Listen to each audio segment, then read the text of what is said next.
सर्व पत्रकार बांधवांचा या ठिकाणी महाविकास आघाडीच्या वतीने मनापासून आभार व्यक्त करतो। त्याचबरोबर जामनेर तालुक्यातील सर्व शेतकरी, कष्टकरी आणि तरुणांनी आम्हाला जो भरभरून प्रतिसाद आणि भरभरून प्रेम दिलं, मी त्यांचाही मनापासून आभार व्यक्त करतो। आणि या ठिकाणी खरं तर जो निकाल लागलेला आहे त्या निकालाचं आपल्याला 2-3 स्तरावर विश्लेषण या ठिकाणी करता येईल।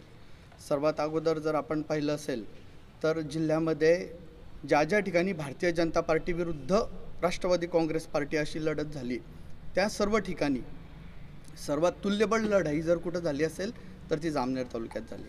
कारण आपण जळगाव बघा, चाळीसगाव बघा, या ठिकाणी जर आपण पाहिलं तर 88 हजाराने भारतीय जनता पार्टीचा विजय झाला, परंतु जामनेर तालुक्यामध्ये चित्र उलटं झालं।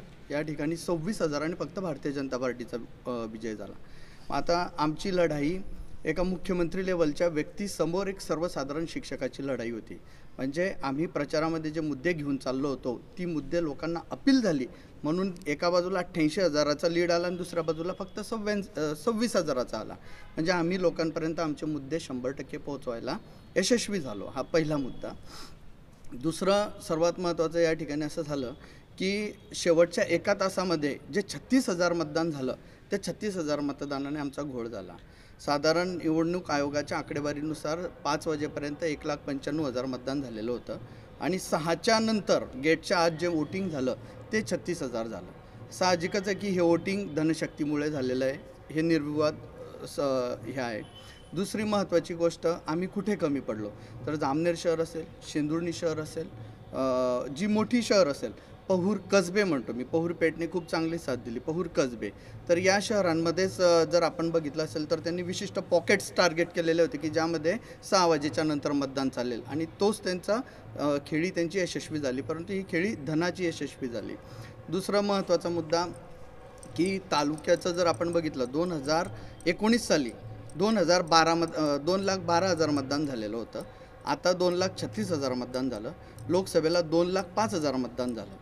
आम्हाला 2019 साली फक्त 78,000 मतं होती आणि आता 1,01,000, म्हणजे 36,000 मतदान वाढूनसुद्धा राष्ट्रवादी काँग्रेसने त्यातले 21,000 मतं आमचे ॲडिशनल ॲड झाले, परंतु गिरीश महाजनांचे 6,000 मतं कमी झाले। म्हणजे जनतेने आम्हाला ॲक्सेप्ट केलेलं आहे। खरं तर आमचा हा नैतिक विजय आहे, मी याला पराभव म्हणणार नाही, कारण जनतेने आम्हाला स्वीकारलेलं आहे।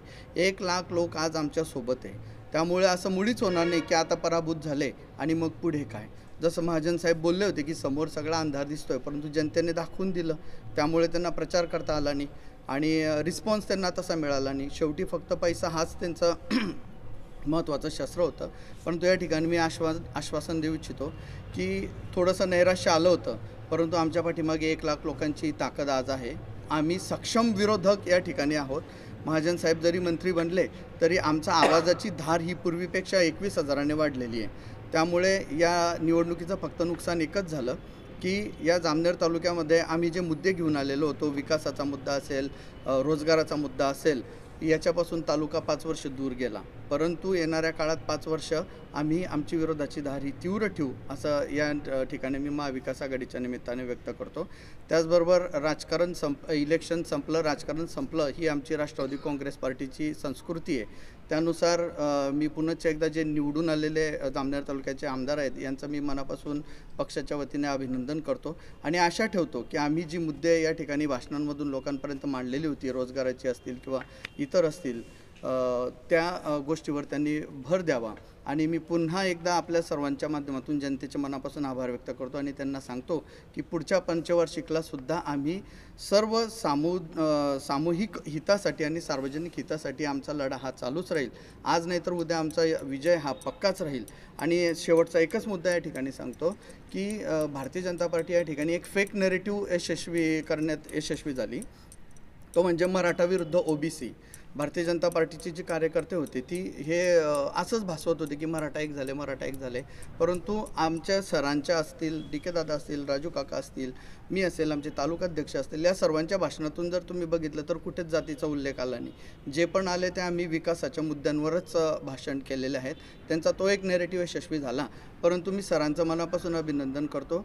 सर उमेदवार होण्याच्या आधी सकल मराठा समाज संघटनेचे अध्यक्ष होते, त्यांनीसुद्धा मराठा समाजाचा उल्लेख कधी केला नाही आणि त्यांच्या माध्यमातून या इलेक्शनमधून फक्त एकच फायदा झाला की भारतीय जनता पार्टीने जो मराठा समाजाचा वापर राजकारणासाठी केला होता आणि एक दुही निर्माण करण्याची नेहमी त्यांची जी स्टाईल होती तिला आळा बसला आणि आज सरांच्या माध्यमातून का होईना की ती दुही आणि तो भेद बंद होऊन मराठा समाज हा निश्चितच सामाजिकदृष्ट्या एकत्र आला, जरी राजकीय आला नसेल परंतु सामाजिकदृष्ट्या एकत्र आला. याचं सर्वस्वी श्रेय मी आमच्या दिलीप कोडपे सरांना देईल आणि समुच्च जी आमची टीम होती या सर्वांनी खूप चांगलं काम केलं आणि लोकांनी जनशक्तीला प्रेफरन्स दिला. मी तमाम जनतेच्या मनापासून आभार व्यक्त करतो आणि त्यांच्या पाठीमागे आम्ही खंबीरपणे सदैव सुखादुखामध्ये उपस्थित राहू असे मी त्यांना वचन या ठिकाणी देतो. जय हिंद, जय महाराष्ट्र.